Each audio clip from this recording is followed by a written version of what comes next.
Welcome everyone to Awesome Truth, a wrestling book club. I'm your host Steve Semino, and with me, as always, is my co-host Walt Schwenk. Hey, Walters, Hello, Steven. How's it going?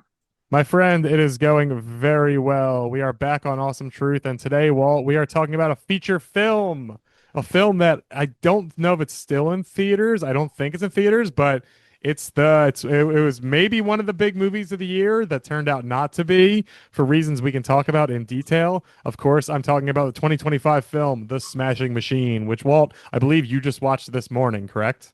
I did watch it this morning. Through methods that we don't need to get into detail about, but you did watch it in some Wasn't capacity. traditional movie theater. Yeah, it Yeah, wasn't that. you And you didn't rent a theater and ask them to bring it back for one day only. That's for sure. So yeah, sadly, I missed the very short theatrical release, which what's like literally 15 days. yeah, I you and the mean, rest of America missed it. It cost $50 million and it made $20 million. So that's not very good. And we yeah, can talk about that because this was, when announced and certainly directed by Benny Safdie, one of the Safdie brothers, directors that I really enjoy, brother team that is now working on their own projects. And this is Benny's first solo effort. And it was, the subject of huge hype in large part because it was Dwayne Johnson, The Rock. It was his first foray at, real acting, really. At least in many, many years, he was trying to play a character and win awards and do more than just be big and do the eyebrow and look funny and do quips, like it was a rare attempt at a dramatic turn. And I would be curious to get your take, Walt, because the movie has not been very well received financially or otherwise, but I don't think most people blame Dwayne at this point for its failure. I think it's a little bit broader than that. But did you like Dwayne to get started in this particular feature film? I mean, I think he did a good enough job as someone who's pretending to be a UFC fighter, which, if you squint your eyes, it's not that much different from He like still his real gets to be life large. experience. He still gets to be somewhat charming. So yeah, it's not as much of a stretch though as people are saying. Like it's not a crazy role for him. It's not like he's reinvented himself Yeah, entirely. he wasn't like an Italian gangster in like a Godfather remake or something like No, that. it was It's not. like Though I would honestly like to see that too. I'd love to see what his take is there. right. So you know, it's still. I don't want to say this was a safe role because like this wasn't Jumanji 7, but like this what the nature of this A24 or all that fun stuff. Safety equals like a role and experience of the movies that I imagine is not akin to like a Fast and the Furious set. So like, yeah, obviously different, but similar or like safe. I think he did a fine job, pretty good job. I mean, it was weird because at certain points I vacillated where he's like, "Wow, charming," like I guess Mark Kerr is like Southern or Midwestern, I guess. Charming Midwestern meathead. But then other times I'm like, "Oh, that's The Rock." Yeah. So is that a Yeah. fair assessment? No, I think so. I mean, if you haven't seen the movie, and again, most people did not, he plays Mark Kerr, who was a, 90s UFC guy. Or 90s or 2000s, 90s, right? Late '90s, early 2000s. Late Yeah. 90s, early 2000s, yeah. So he was a UFC guy in obviously the early days of the sport. So, and I think the movie was sort of sold as like the crazy story of one of the first pioneers of UFC.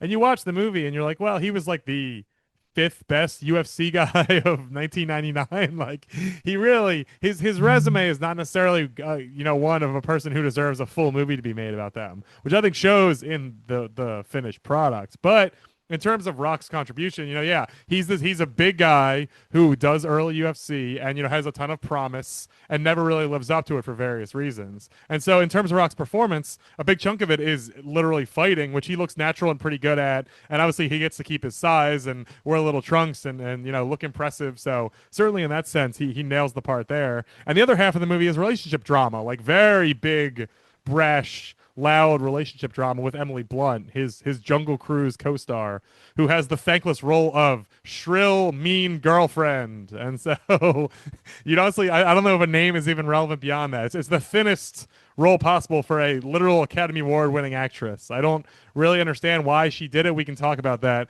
But yeah, Rock in those scenes is asked to emote and to be a sort of sad sack and be sort of not let her just always. They don't usually get in a ton of big like fights, but a lot of times he smashes doors and he certainly gets upset.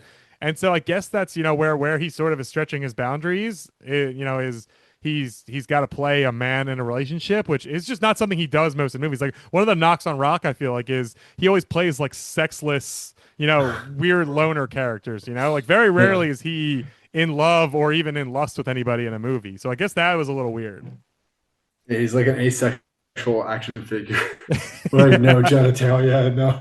I remember in what's it That's called actually a good in point. Hobbs and Shaw, him and Vanessa Kirby have like a romance subplot, but it's like so chaste even there. Like it just feels so weird and wrong for Rock to want to fuck. Like Rock just seems like he does not care about fucking ever. Like he cares about winning and fighting and succeeding and making people smile, but he does not want to fuck. So Which to kind see of this tracks. movie, Because most every time I talk about The Rock as an actor, like every woman I talk to, like nobody like he doesn't have sex appeal really. Like no woman's like, oh yeah, like that's like a hot male actor I would like to like fantasize about. It's like no one's ever really said that yeah, put in him up my against like Statham, for example, who is not like a male model, but like I guarantee you, so many more people want to sleep with Statham than Rock. Like I don't think it's even close. right because The Rock just is so big it looks like almost like I just don't see women like because people like muscles, but like then there's that, and it's like Yeah. sorry, I'm editorial. I'm like No, this is no. I think it's true. I think it's like, and I think it's why it's hard for him. That's why I think you're so right that this role is not as much of a stretch as people might say, because, the thing was always like, how is Rock going to slim down? How is he going to look normal for like a normal guy role? And the answer is, well, he doesn't have to. If he plays stuff like this, which is like he gets to play a big right. freaky UFC guy and he has to lose Yeah. like 50 pounds. And it's like, well, that's not for him. He's got pounds to spare. He's a giant, he's an armor machine. Like he can lose 50 easy if he still gets to be pretty damn large. Did he lose weight? It looked like he gained weight He for might have this. gained weight, honestly. Yeah. Like, he might have done different kinds of weight, like maybe it just Uh, just isn't just purely going for cosmetic appeal at this point. He has to, do stuff with his weight. But yeah, he's large regardless of the context. So it's not a stretch there at all. so I have a few dense like movie watcher Yeah, questions and to for remind the you. listeners, I am the cinephile, and Walt is more like a guy who sees what 5 movies a year, maybe. So, not a Well, knock. lately Just it's been you're a more, normal but moviegoer guy compared to me. casual moviegoer, we'll Yeah. call. You know, uh, are we to led to believe that I think Emily Blunt's character was Dawn? Yes. Um, that like at first you're supposed to feel sympathetic for her because like Mark Kerr is this like big brooding steroid riddled hothead that's clearly has pill or drug addiction issues because of his crazy lifestyle, only to eventually like do a double turn where you realize actually she is more of a toxic, chaotic force in his life because she's drinking all the time around this person who went to rehab and she's like trying to manipulate him in different ways and she's actually not she always tells that she's doing all this stuff for the household and really she's like sitting around reading and he's like on his time off from training like tending to cactus and cacti and stuff like is that what I'm supposed to kind of like get from this is that or am I reading too much into that? No, I mean, I think you are. I think maybe that, like, what you're saying is, I think, a conventional. If you're going to apply conventional storytelling to this, like, I think that's kind of the idea, character-wise, that she's bad and then she's better. But or no, she's better, I guess, and then she's worse. It is. But I would argue she's kind of bad the whole time. Like they seem bad for each other. They don't seem like they're ever really a good fit. Like they're volatile. I think she just sort of gets worse, and he is trying to be better. But I don't think you're at that point. I'm not sure if you're meant to be on anybody's side. I think it's a really strange way to do that. Like I appreciate what Benny Safdie I guess is going for is like things don't fall neatly into buckets. Like these are just complicated people and this guy is, they both have substance issues and there's lots of complications there. But I don't know what you're I don't again I don't know why Emily Blunt takes this role. Like there's no redeeming value to her at all, I would say, as a character. Like she is not nice, she is not helpful to him. Like she does probably care for him in some abstract way, but certainly is an albatross around his neck a lot of the time. And we don't really get justification for that, or she doesn't get softened at any point. Like we don't really. She just seems she gets more and more sort of psychotic. And then at the end, there's the postscript like they got married. 6 months later, they got divorced 3 years later. So you're like, well, I was like, what do I do with this? What do I do with this information? Like, is it funny? Like, is it like because it's the movie presents them as just really, really bad for each other. So I don't know what I'm supposed to think the whole time. Like, dump her, don't dump her. Like, and mostly my concern was why is this wonderful actress playing this really thin gruel type of a role? Yeah, and I don't know if it really changed my like view of this person in this world. Like, what are these considered like great stakes for a UFC fighter or a mixed, not UFC, mixed martial artist, because they're Pride and they didn't really help Yeah, set the most of stage the of movie is about what pride, but Pride it's is. barely. It's not even really about UFC. I don't think there's any UFC scenes. There's a mention of it in the scene that was in the trailers, where he talks to the old lady about UFC, like which Americans only are kind of becoming aware of at that point. But beyond that, yeah, they're just mostly fighting in MMA, yeah, around the world. Like it just so this is a unique story because of this guy's out of the ring like story. Like it just nothing was ever that extreme where I'm like, oh, okay, this guy defied all these odds. I'm like, okay, so like he had pill issues, and that's like obviously not good, and he had a chaotic relationship. But like I imagine a lot of these guys probably suffer from this too. It didn't lead me to like root for him more. Like I was rooting for him, but not because like Emily Blunt is crazy or Yeah. the character is was acting chaotic and I feel like you're rooting it, for him because he's the protagonist of the movie, and you're like, well, I guess go guy. Like, I have nothing against you, Mark Kerr. Like, I suppose I want you to win. right, right. But for me, by the end, I was actually rooting for Mark Coleman, that his like friend, and Yes. I'm like, yeah, I want to see this guy win. Who He has the seems more actual, likable. the actual forward, propelling narrative of like I'm too old, I'm kind of, people think I'm done, and then he comes back and actually wins. And so, yeah, it's like a parallel movie going on during this movie where another more interesting character is actually, overcoming adversity in that way. And in a way, at least they were more accustomed to in a story like this. It's like if Mickey in Rocky 3, after Rocky loses to Clubber Lang, and comes out of retirement and beats Clubber Lang. I'm like, yeah, that's a redeeming story, I guess. Or I guess Rocky 4. Sorry, maybe it's more Rocky Yeah, it's more 4. Apollo, right? Like it's Apollo that Yeah, comes in. sorry, I He could come stopped back in talking. three though. He could be the one who faces Clubber Lang against when Rocky loses though. That would be very similar. Yeah, Yeah, just you're like, but like that's the idea that it's like this other guy actually like resurrects his career at being a cornerman for Mark Kerr. Mark Kerr like eats shit that one fight, and this other guy, he's like, "Fuck it, I'll get back in the ring at this point," because the guy I'm trying to coach up is like not winning anymore or stopped winning. I don't know. I don't know if you Anyway, clock but this too. Like the way you're describing it, I think we're telling it very conventionally in terms of like how things are laid out. I feel like Benny Safdie makes a point in like not trying not to use exposition really at all, to explain what's happening. So you're sort of just picking everything up on context clues and in conversations, like because that's constantly during the movie. I was like, wait a second, like why does this scene matter? Like where are we going? And I've seen lots of movies, so like I just found it odd that like in a movie that I think he strives to make it unconventional, but it constantly I was like, why can't Benny Safdie, why can't you just make this a regular movie? Like in the sense of why can't you just make it go A to B to C? Like I just don't think this movie gains anything by sort of taking the guardrails off and being a little not confusing, but like sort of meandering in a lot of ways. Like you just don't really know what's going on, why people like where you are in time, why these things are important, like which it is lazy when a character comes up and says something like, "Now this is the Ultimate Pride Championship, and this is the most famous fight." Like, and they do that a little bit in like the interviews with the Japanese press and stuff. But even then, you're like,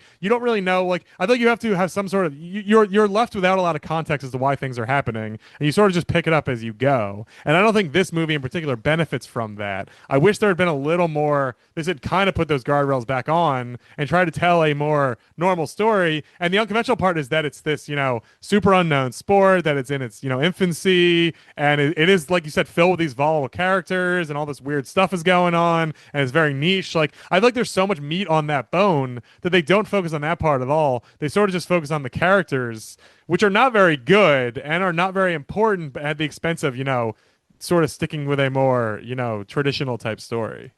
Do you feel like this movie was a great attempt at safety storytelling, for lack of a better term?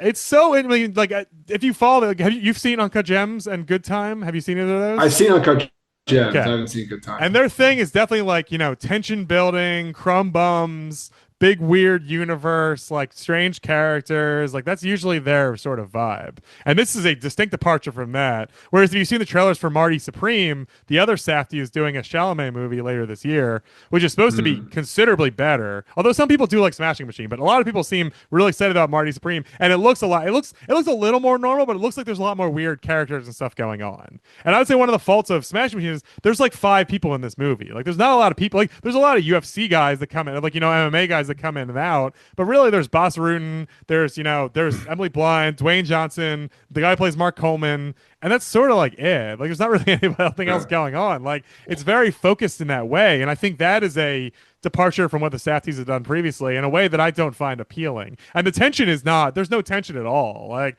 I guess there's tension if you really get into the relationship and when they fight, if you're like, oh, don't fight Emily Blunt and Dwayne Johnson. Like, no, please don't be mean to each other. But beyond that, I don't really see like, I didn't particularly get invested in the fights. Like, so I think in those sense, it loses a lot of what I found as part of their particular charms. Yeah, I mean, like from a gritty's the wrong word, but it was like a dirtier lens. It felt Yeah, it's like a aged lot the of way like you're handheld seeing stuff. things. It is like following them around, like behind the scenes and all that. Like it is, but like you said, it's like they're in like the desert and stuff, and he's working on cacti, and they're at like UFC shows in Japan. Like they're interesting locales that I guess aren't in every movie, but I don't know. I didn't feel like there was not a good sense in most of it of why any of this really mattered. Like my main takeaway walking out of this movie was like, I don't understand why this is a movie. And it comes back to Yeah, me, to Dwayne. Like this was a documentary for people who didn't know that called The Smashing Machine. I think it's pretty old at this point. The documentary came out in a few years ago. 2002. So it's really Oh, old. And it's called The Smash Machine. It's about Mark Kerr. And then obviously in 2025 they make a biopic about it. To me, this was like Dwayne wanted to make a movie about this guy, and so the Safdies got on board and Blunt got on board, and they made the movie. Like maybe that's probably dumbing it down, and maybe it's not the exact path, but I just don't understand beyond Dwayne wanting to play Mark Kerr why this movie exists, because I don't really get, like at the end they do the post, they show the real Mark Kerr and they say, they give you the, yeah, he got married, da da da, and now he does whatever, but he's one of the biggest pioneers in UFC history. And I'm like, is he? Like, are you sure? Like, I didn't get a sense yeah. that he did a lot. Like, Mark Coleman, again, if you're just looking at the resumes that we have access to in the movie, Mark Coleman sure seems like a guy that, is in the record books and won tournaments and matters. Like, why?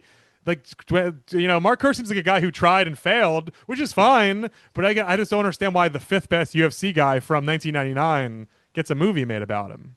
Yeah, I guess I have to watch a Smashing Machine documentary for to listen or see that talking head literally tell me this is important because Yes. if I'm a producer in a documentary of that Smashing Machine, my first and only question is tell me why Mark Kerr, we should remember Mark Kerr as like a competitor and a pioneer of the sport. And then whatever that answer is should be the theory or the thesis statement for that piece. And because you don't get like, so you said a lot of things. So let me just Yeah. Sorry. backtrack for a Sorry. Sorry. I second. did a little rant there. I apologize. No, no, it's all right. I followed your question with another question that led to more answers. But I'm all for nuance in storytelling, and I'm all for like, yeah, like let's not take the mouth breathers and hold their hand. And I imagine if you're gonna watch this, you're gonna, you know, you're gonna maybe you do have a baseline of what pride is, but most people maybe you're there because you like The Rock, and this is like A24, and there's a lot of other Safdie is involved. These are all reasons you love Emily Blunt. I don't know why that would make you see this movie, but like maybe there's other reasons why you saw this movie, and like you do need to hold that person's hand a little bit because like even me, I'm like, yeah, I know what pride is like in theory, but like I don't I can tell you like what it really was and why a pioneer in that space would be really important and why did this guy's like I guess like for me, yeah, to your point, like stakes were important. It's like, yeah, winning this tournament was important, but like, was this guy's like was Mark Kerr's trials and tribulations to achieve these great goals? Like, am I to believe that like, do I have a new appreciation for people who fight now? Am I supposed to feel like, oh, as a result of him going through all this, they made UFC a little bit more regulated so that people didn't suffer from these like things that the pioneers did early on, which led to like his chaotic like personal life. I mean, I part of me just feels like this was a great documentary and a yeah, to your point, kind of a hollow movie, or it's just a canvas for Dwayne to like act. In which case, like mission accomplished. Yeah. But I mean, I, as you said, if you in Uncut Gems, thinking more about how they made their movies in the past, like there is not like Adam Sandler shows up and through his actions and through the events of everyone around him, you get the sense that he's a degenerate gambler, that he's sort of like a weirdo, that he's always full of shit, like that, and you're like, but that's over the course, like that's a movie with very different stakes about very different types of people in a totally different world, and you're not expected to go into that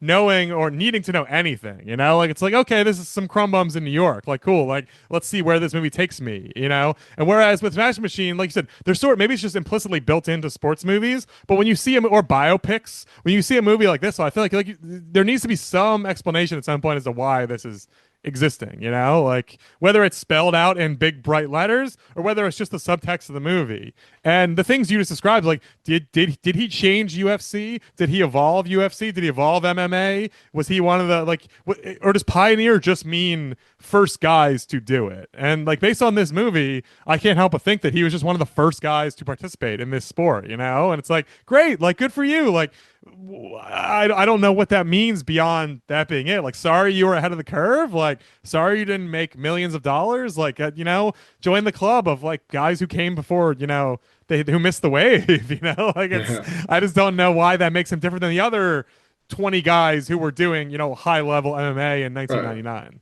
It's like highlighting the mid card of WrestleMania one Yeah. and trying to say these people were part of this thing that pioneered this great commercial Which honestly success. sounds like a better movie to me. I think that's it's wrestler esque, but like, but go back to WrestleMania 1 and show me Tito Santana, show me Hercules, show me Greg Valentine, like give me one of those guys who is in Hulk Hogan's shadow, in the shadow of all these stars, Mr. T, like everyone else who's there, and is just like making do in this world, and sees maybe the wave coming and is sad that maybe he's not going to be the one riding it.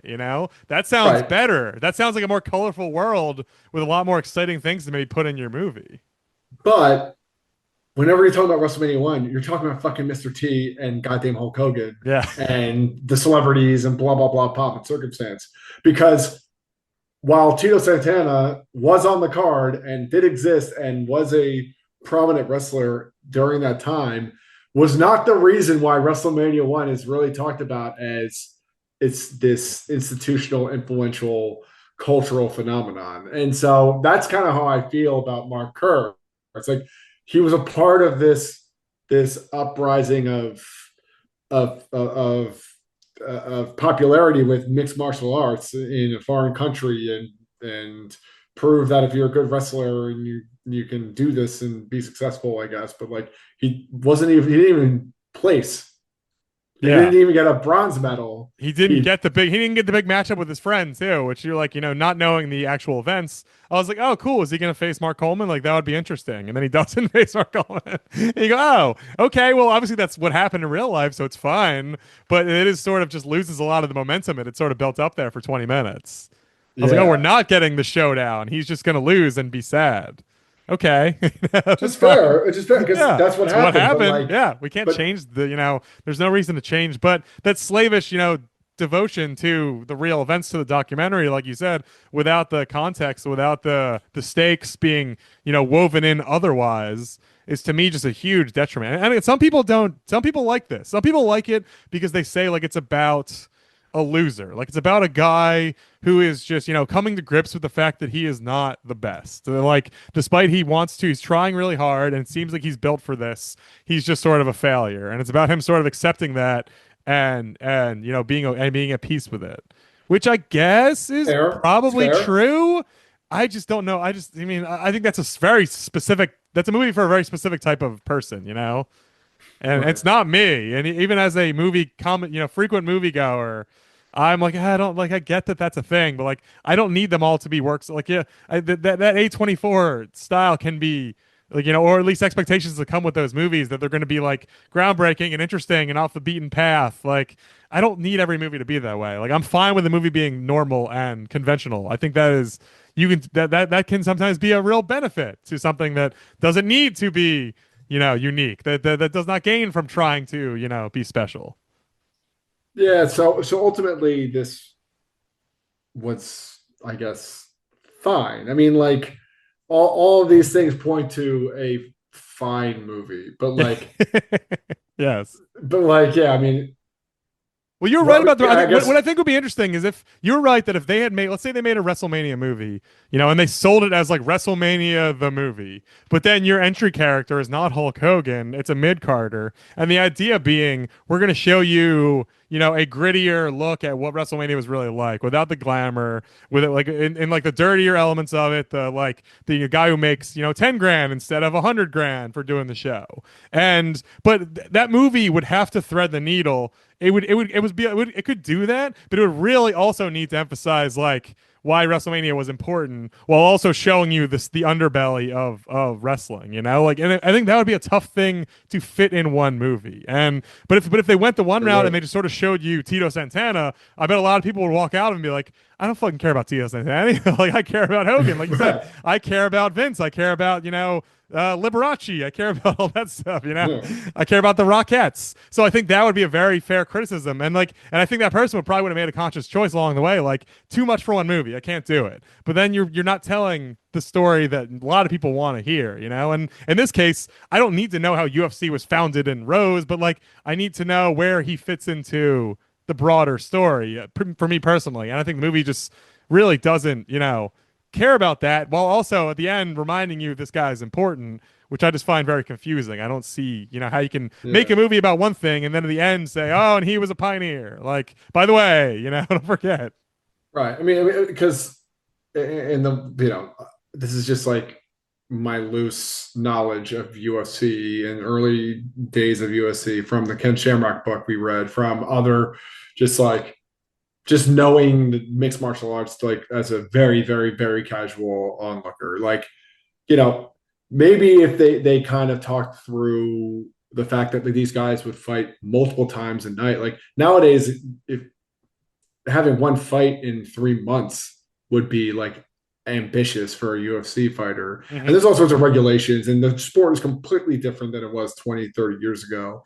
And like we're still in its infancy relative to like baseball, basketball, football, like even wrestling. Like so there's something there where it's like, yeah, these guys had to withstand tremendous stamina and withstand tremendous pain because you'd get punched by 3 or 4 different people in order to just win one of these things. Yep. And so, like, maybe there should have been more emphasis on like that relative to what we in 2025 know of fighting and UFC and just combat sports. But Yeah. like, We They didn't really really they get could have that said either. like they could have said like, this isn't boxing. Like which now it's more like boxing. Like you have a fight and you Yeah. build it up over the course of months, like you said. They could have emphasized like you might think of fighting as like you plan for it a long time ahead. That's not how this works. Like we go out there and do like it's like 3 minutes of chaos and you try not to die, and then you an hour later you go back and have 3 more minutes of chaos. Like it really was crazy. But the movie just sort of glosses over that and treats it as like part and parcel of the routine, but it's not. It's crazy. It's crazy enough to us who know a little bit, and I'm sure it'd be psychotic to people who don't know anything. They'd be like, "Wait, what? Why was that allowed?" But All it's right. not something they seem really interested in. So my final question for you is where does The Rock go from here? It's a Because good this was question. not a financial success, It was and this not. is supposed to be artsy. Like this was the opposite as we discussed. This was the opposite of like Fast and the Furious or Jumanji. So like, where does he go from here? He already turned his back on wrestling. So He did. again, Yes, that is important context for the Awesome Truth Show. Is Rock has been MIA for 6 months now. After seeming like he was going to be part of one of the biggest stories of recent history. So Rock is definitely out doing his own thing. And I mean, if you remember before this, maybe it's not exactly the last thing he did, but one of the last things he did was appear in a post-credit scene for Fast 10, which rumor has it, which the Griffin on the Blank Check podcast talks about this all the time, that The Rock was not even in that scene. Did you see Fast 10? I did not see Fast. At the end of Fast 10, there is a like camera. There's like a post credit scene. The camera like pans through a room, like as a guy's like, moving around or something like that, and then he turns around and it's The Rock, and he says like, "Time to go to work" or something like that. But his face is Right. in the shot for 3 seconds, and there's a rumor that Rock was never even like they put it in like a weeks before the movie. The Rock was never even on set. Like they just did a really fancy CGI job. I found some other big guy just in full. He's in full armor, so you can't see any of his tats or anything like that. And then they CGI'd Rock's head on the body. You know, Basically, presumably if Rock gave it his go ahead or if they decided they needed it. So obviously that's weird, and it was. Everyone was like, "Huh?" And then also Fast 10 was a disaster that almost everybody hated. So Rock like sort of decided to put his stamp on a movie that everyone hated, and they may never even make Fast 11 at this point. So Really? like, yeah, that's very much up in the air, which is not Rock's fault. That's more sounds like a Vin issue maybe. But the point being, he hopped back on that ship as it was sinking. So Rock is making some interesting choices of late. I think he's good in this movie as you do. I think there's a chance he still gets an Oscar nomination. They said like it might be like sort of a not a pity nomination, but like why not? Like it'll certainly get people talking if we give him a nomination. So there's a chance that he gets something out of it. He'll probably get like a Golden Globe or whatever. So that's cool. Really? But yeah, I mean they're Starfucker show, so they'll probably That's give it to him true. just because they love. They certainly want Dwayne to be on stage accepting a little stupid award. But in terms of what he wants to do, he's not been saying all the right things. Like it's not about the destination; it's about the journey. Like it was still a great movie. I love Benny. There's talk of him doing another Safdie movie at some points, but I don't know. Like I mean, maybe he'll do that, and that would certainly show some commitment to this this style of work, this more dramatic style. But I mean, it definitely does not seem to be the grand slam he thought it was going to be, and frankly, that I thought it was going to be when it was announced. I was like, this is going to be the movie of the year. Like, oh my god, this is so exciting. Like, the Safdies are great, and Rock trying like because I mean, I always like Rock as an actor. I think we've said on the show like we just wished he tried a little harder. And now we've seen him try a little harder, and it's like, he's better, I guess. But like, Yeah. it wasn't exactly the way I think we dreamed it up. Yeah, I mean, at least there was like more meat in this than like a typical rock roll, and it showed like Rock can add more interest into a character like this. If there is a character that exists that is worth like giving a shit about. But yeah, I mean, I don't know. Like you're telling me that he's might get nominated, and I could see that. I mean, my problem is I can't think of five other movies or five other lead actor roles like nominations that exist. So like, I'm just gonna take your word that he's people by February are still gonna remember that this movie existed and that his role existed, and it's better than putting up. I don't know when like you're saying that Chalamet is doing a Safdie movie now. It's like we could put that guy up again, or maybe give The Rock a chance. Like, Yeah, well, they say Chalamet's going to win the Oscar this time, so that's a good, but that's a good comparison point. cool. There's two Safdie movies, and if Chalamet knocks it out of the park, it's going to make Rock probably look even shittier by comparison, you know. I will Right. say what Rock has officially on the books next is he's a voice in Zootopia 2, and Great. he's in the live action Moana, which looks like absolute dog shit. Have you seen pictures of him in live action Moana? It No, looks but ridiculous. It looks so stupid. Like, I mean, it still will probably make $1 billion, but those are not moves that scream a guy who's like continuing to flex his creative muscles. You know, like a Disney voice role in a sequel and a live action remake of a movie that came out like 10 years ago. It's not like that one is and the sequel came out a year ago, so he's really like they're really cramming Oana down people's throats possibly to diminishing returns.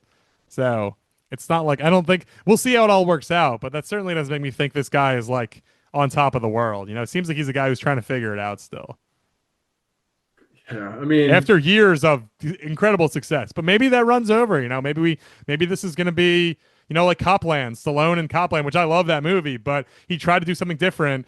Audiences didn't like it, and sort of that was the beginning of at least like the end of that period where Stallone was like untouchable, $100 million superstar. Like all of a sudden he was, Stallone's getting a little long in the tooth, like he doesn't really have it anymore. And he stuck around for 3 decades after that, but he never was exactly the same ever again. And Dwayne's 53. Like maybe this is the end of Dwayne's like real, Hollywood high flyer run. yeah, I mean, I guess this was, but I don't know. It's hard for me to compare Stallone's career with The Rock's career because I never saw Copland and I didn't have that context when that movie came out. But Sure. yeah, Copland's a good movie. You should watch it. It's also got Springsteen songs in it, which this movie has Jungle Land in it. Which again, as a Springsteen obsessive, you think I'd be into that scene. Instead, I was like, oh my god, like how fucking on the nose is this? yeah. Also, compete this movie competing with Springsteen biopic that That's is right. currently out. Yeah, Yeah, they're both eating from the same trough. You know, it's tough.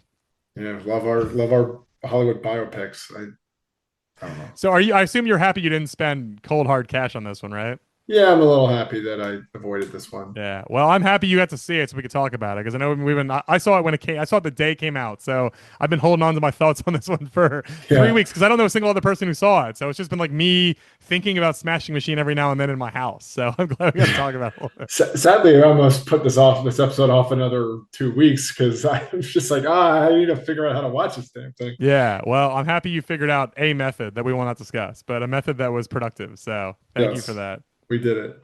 Absolutely. And thank you all for listening.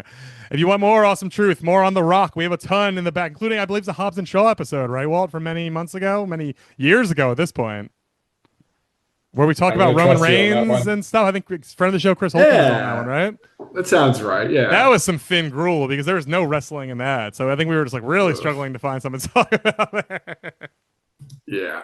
But if you want more of that, it's in our archives, awesometruth.libsyn.com. And for episodes old and new, subscribe to us on Apple Podcasts, Spotify, wherever podcasts are delivered. We are there. Walt, good job watching a movie. Good job watching The Rock. We'll see what he does next. But like you said, a weird period for Dwayne. And I hope he doesn't try and redeem himself by coming back on wrestling. Although I don't watch wrestling anymore, but I don't blame him. I hope he doesn't go back to that well for the 50th time. All roads for him just lead back to wrestling Yeah. eventually, anyway. So, It's a free rub. It's free cheers, right? Like it's just why not at a certain point? Everyone comes home eventually. yep. Well, we'll see what happens. Thank you all for listening. And remember, the truth will set you free.